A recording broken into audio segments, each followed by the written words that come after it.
The Australian public has been subject to a misinfo campaign about 5G. What we are seeing here is a warped projection from the government onto the 5G action groups, where the misinfo is not coming from within the 5G movement, but from within the heart of the government and regulatory bodies themselves.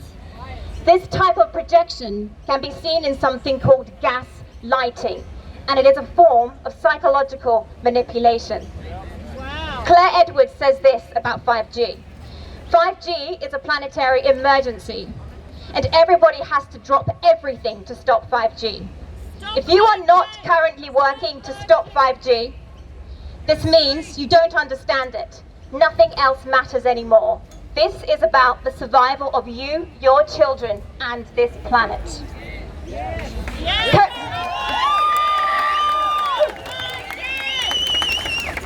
COVID-19 has caused an explosion in public awareness.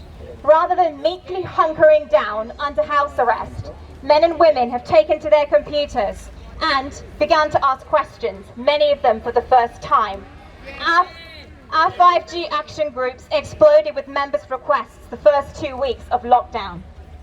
It is clear that our legitimate science-based concerns about 5G are reaching broader sections of our local and global communities.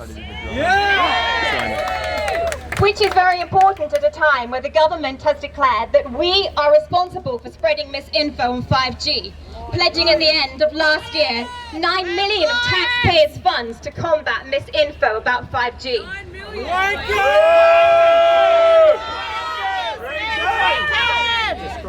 Disgraceful. It is misinfo to declare 5G as safe. 5G, as a name to describe a band of frequencies from 6 to 300 gigahertz, has not had a single biological safety test in all this range of frequencies, proposed pulsations and nanopulsations.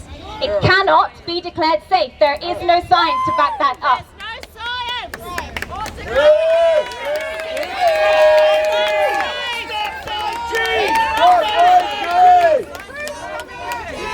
To prove 5G is safe, there would need to be clinical trials, biological safety tests, on all the proposed range of frequencies, pulsations and nanopulsations, and this would be an enormous undertaking, pointing the general public in the way of airport scanners, baby monitors and police radars to attempt to prove a ubiquitous, omnipresent 5G smog is safe is simply an embarrassing underestimation of the collective Australian IQ.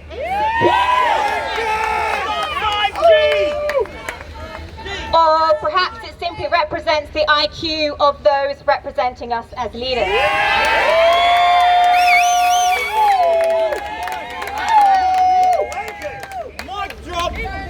In addition, the safety standards currently adopted for our Wi-Fi 4G, 3G and 2G are flawed to the point of being fraudulent. Yes. They do not refer or relate in any way to pre-thermal, scientifically established biological effects seen at a cellular level. Yeah. These standards may well protect us from being cooked by our phones and Wi-Fi, but they do not protect us from harm resulting from cellular dysregulation seen at the pre-thermal levels. Such harm includes the generation of oxidative stress. Downstream effects of that include cancer, neuropsychiatric disease, and more. Around 20 years ago, at the end of the last parliamentary inquiry into our EMR safety standards, where there was much concern about the levels that we're exposed to today, by the way, it was suggested that all mobile phones be issued with a health and safety warning sticker, so that the general public may be aware of the damage potentially caused by high EMR. 20 years ago, look what's happened. We're now being warned by experts in the field that we are potentially only 5 generations away from species extinction. That's right. This is due to the impact that omnipresent microwave radiation directly has upon our fertility and therefore our ability to reproduce. Take them down! Stop 5G! Stop 5G!